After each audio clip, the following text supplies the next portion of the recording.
వాడిష్టం, వాడి ఫుడ్ వాడిష్టం, వాడి God వాడిష్టం. వాడెవడని comment చేయడానికి? అందుకు కామెంట్ చేస్తాం. 2 చెక్కల మీద 3 మేకలు పీక్కోలేని ఎండిపోయిన శవం అందుకు అన్నాం. మీరు దాన్ని క్వశ్చన్ చేశారా ఎప్పుడైనా? కనకదుర్గమని దెయ్యం అన్నాడు పాస్టర్, మీరు ఖండించారా ఎప్పుడైనా? దేవాలయాల దగ్గర వీళ్ళు ఫ్లెక్సీలు కట్టారు ఈ పోరంబోకులు, ఖండించారా మీరు? చిన్న పిల్లండి, ఓ గొర్రె ఎక్కడ రాజమండ్రి దగ్గర ఎక్కడో, మేము క్రైస్తవులం పెరిగిన తర్వాత ఎవరిని చంపంగాని గుళ్ళన్నీ కూడగొట్టేస్తాం. ఈ మైండ్ సెట్ ఎందుకు సార్? ఈ దేశానికి ఏం ఉపకారం? ఈ దేశానికి దేవాలయాల వల్ల ఉపకారం, చర్చ్ వల్ల మసీదు వల్ల దమ్మిడి రాదు, ఏదో నష్టం తప్ప. సార్ అప్పుడు తయారు చేస్తుంది. ఒక్క హిందూ నేను ఒకటే క్వశ్చన్ చేస్తాను స్వామి రాధామనోహర్ గారు, నేను ఒకటే అడుగుతాను స్వామి మిమ్మల్ని. నా దగ్గర రుజువులు ఉన్నాయి స్వామి, నేను ఒకటే అడుగుతాను. మీకు ముందే చెప్పాను మధుసూదన్ గారు, నేను ముందే చెప్పా, దేశానికి వ్యతిరేకమైన వాడు మధుసూదన్ అయినా, మా అన్నైనా, మా తమ్ముడైనా, జోసఫ్ అయినా, ఇమ్మానియల్ అయినా, అబ్దుల్లా అయినా నేను వ్యతిరేకిస్తాను. మీరు నన్ను యాడ్ చేయబాకండి. నేను హిందూగా పుట్టాను, హిందూగా పెరుగుతున్నా, హిందూగా చచ్చిపోతాను. మీరు వ్యతిరేకిస్తారా? అదే నేను చెప్పేది వినండి స్వామి. వ్యతిరేకిస్తారా లేదా? దేశద్రోహిని వ్యతిరేకిస్తారా లేదా? నేను చెప్పేది వినండి స్వామి. దేశద్రోహిని వ్యతిరేకిస్తారా లేదా? పహల్గాంలో దాడి చేసిన దరిద్రుల్లో మతం అడిగి 26 మందిని చంపారు, నువ్వు ఖండించగలవా లేదా? ఓ పార్టీ ప్రతినిధిగా మాట్లాడేదా? మాట్లాడండి. పహల్గాంలో జరిగినటువంటి ఏదైనా కానీ, ఏ అసాంఘిక కార్యక్రమాలైనా కానీ, ఒక భారతదేశ పౌరుడిగా, ఒక హిందువుగా నేను ప్రతి ఒక్కదాన్ని కూడా ఖండించగలను. ఎందుకంటే నా మతం చాలా గొప్పది, నా దేవుడు చాలా గొప్పడు. అవును, ఖండించగలను. వినండి స్వామి, వినండి. నా మతాన్ని, నా రాముడిని, నా కృష్ణుడిని, నా ఈశ్వరుడిని, నా సూర్యుడిని, నా దక్షిణామూర్తిని ఎవరు అసహ్యంగా అసమానతలుగా చెప్తే వాళ్ళకి ఏ శిక్షలు వేయాలో నేను ఖచ్చితంగా వాళ్ళని ఖండించగలను. అదే విధంగా స్వామి మనం విఘ్నం ఏం శిక్ష వేస్తారు? అదే స్వామి చెప్పండి, నన్ను పూర్తిగా మాట్లాడండి. ఈ రోజు ప్రశ్న రావండి అనేటువంటి వ్యక్తికి, మన హిందూ ధర్మాన్ని గురించి మాట్లాడిన దానికి, మన హిందువుల గురించి మాట్లాడిన దానికి అతనికి వేసినటువంటి శిక్షల్ని మేము స్వాగతం యాజ్ ఏ హిందువుగా నేను సాధారణంగా స్వాగతిస్తున్నా. కానీ అదే మాదిరిగా వేరే మతాన్ని కూడా, వేరే కులాన్ని కూడా ఏ విధమైనటువంటి అన్యాయంగా మాట్లాడటం అనేటువంటి తప్పు కదా. అంటే ఆ విధంగా మాట్లాడి మిమ్మల్ని కూడా అదే శిక్షలు వర్తిస్తాయి కదా, అదే గమ్మతిగా మాట్లాడినా మీకు కూడా అదే శిక్షలు వర్తిస్తాయి కదా అంటున్నా. ఎందుకంటే ఇది సెక్యులర్ కంట్రీ. నా రాముడు ఎంత గొప్పోడు, నాకు ఒక క్రిస్టియన్కి యేసు అంతే గొప్పోడు, ఒక అల్లా అంతే గొప్పోడు ఒక ముస్లింకి. మన సెక్యులర్ కంట్రీ, అన్ని మతాలని కూడా, అన్ని విధాలను కూడా మనం గౌరవించాల్సిన బాధ్యత మనకుంది. మీరు అది వదిలేసి వాళ్ళకు హిందువుల్ని వ్యతిరేకించిన వాళ్ళకి మాత్రం శిక్ష వేస్తాను, క్రిస్టియన్స్ కి వ్యతిరేకించిన మాత్రం శిక్ష లేదంటే చట్టాలు ఒప్పుకోవు స్వామి, చట్టాలు ఒప్పుకోవు. ఒక హిందూవాదిగా నేను మీకు సపోర్ట్ చేస్తానే కానీ ఒక సెక్యులర్ వాదిగా మీకు సపోర్ట్ చేయలేను. అంటే చేతగానోడు తప్పు స్వామి.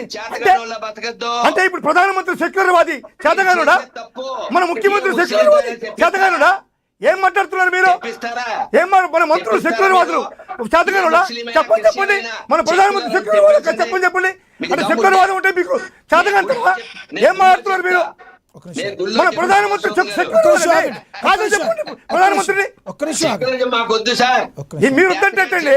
మీ ఇష్టం మీద ఈ దేశం అందరిదే కదా, సెక్యులర్ దేశం ఇది. ప్రధానమంత్రి చెప్పండి సెక్యులర్ వాదం వద్దని చెప్పండి, స్టేట్మెంట్ ఇప్పించండి. అరే ఒక స్టేట్మెంట్ ఇప్పించండి. మసీద్ నుంచి చర్చి నుంచి రూపాయలు తేలేని చవటలో మాకు అక్కర్లే. ఆ జాతరకి నేను ఒకటే క్వశ్చన్ చేస్తున్నానండి. మీరు సెక్యులర్ వాదాన్ని మీరు సెక్యులర్ వాదులంతా దొంగలుంటున్నారు. ఈ రోజు ప్రధానమంత్రి నరేంద్ర మోడీ కూడా సెక్యులర్ వాదే కాదు అని చెప్పి మోడీ దగ్గర మీరు స్టేట్మెంట్ ఇప్పించుకుంటాం. మన ముఖ్యమంత్రి చంద్రబాబు నాయుడు కూడా సెక్యులర్ వాదే కాదు అని మీరు స్టేట్మెంట్ ఇప్పించారు ముఖ్యమంత్రి దగ్గర. సెక్యులర్ వాదాన్ని మీరు ఇద్దరు మాట్లాడితే అర్థం కాదు. ఆయన మాట్లాడండి. మీరు ఆల్రెడీ ప్రూవ్ చేసుకున్నారు. రైట్ రాధా మనోహర్ దాస్ గారి యొక్క అభిప్రాయం ఒక్క నిమిషం. నేను రాధా మనోహర్ గారి దాస్ ఏమంటున్నారంటే, ఏదైతే మీరు ఒక గుడ్ పర్సన్ అని జీసస్ గురించి, ఒక గుడ్ పర్సన్ అని అల్లా గురించి, సనాతన ధర్మం గురించి నమ్మిన మీరు మాట్లాడగలుగుతున్నారు, ఒక క్రిస్టియన్తో అయినా ఒక ముస్లింతో అయినా హిందూ ధర్మం కూడా గొప్పదేనని ఒక్క మాట చెప్పించగలరా అని అడిగారు. దానికి మీరు స్ట్రైట్గా సమాధానం చెప్పండి. సార్ ఫస్ట్ అడిగింది అదే. ఆయన ఏమంటారంటే, ఒక ముల్లాతో కానీ ఒక ఫాస్టర్తో కానీ మీరు ఎందుకు సమాధానం చెప్పించలేకపోతున్నారు, అలాంటి వాళ్ళు నా దేశంలో దేనికి అని అడుగుతున్నారు. దానికి అడిగిన దానికే చెప్పండి మీరు. ఇది నా దేశం కాదు సార్, మన దేశం కాదు, హిందూ దేశం కాదు సార్, హిందువుల దేశమే కాదు ఇది, హిందువుల దేశం కాదు ఇది. అన్ని మతాలకి అన్ని కులాలకి అందరికీ బతకడానికి ఉండేటువంటి ఒక సమగ్రమైనటువంటి చట్టాలు ఉండేటువంటి దేశం ఇది. ఈ దేశంలో నేను హిందువులు నేనే బతకతానంటే కాదు. మీరు చెప్పండి మీ ప్రధానమంత్రి దగ్గర స్టేట్మెంట్ ఇప్పించండి, చెప్పండి మీకు చంద్రబాబు దగ్గర స్టేట్మెంట్ ఇప్పించి చెప్పండి.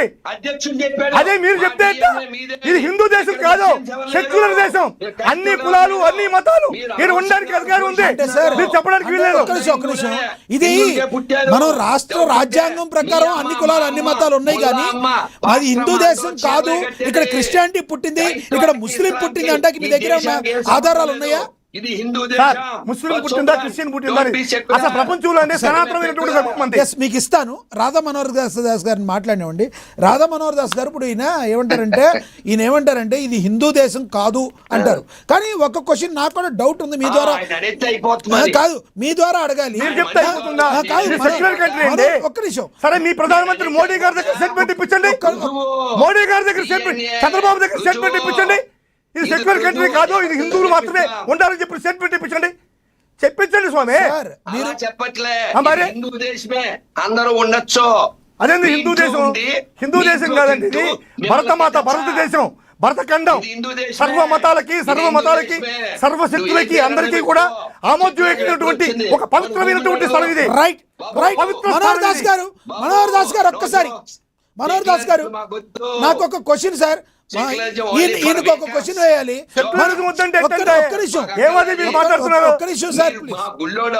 మీరు అసలు ఇక్కడ ఉండడానికి అనర్హులండి. భారతదేశంలో సెక్యులరిజం లేదంటే, మీరు సెక్యులర్ వాది కాదంటే, మీరు సెక్యులర్ వాదాన్ని మీరు గాన సపోర్ట్ చేయకుంటే మీరు భారతదేశంలో ఉండడానికి అనర్హులు. మధుసూదన్ రెడ్డి గారు, సెక్యులరిజం వేరు, సూడో సెక్యులరిజం వేరు. సూడో సెక్యులరిస్టులు ఎలా మాట్లాడతారో మీకు తెలుసు కదా.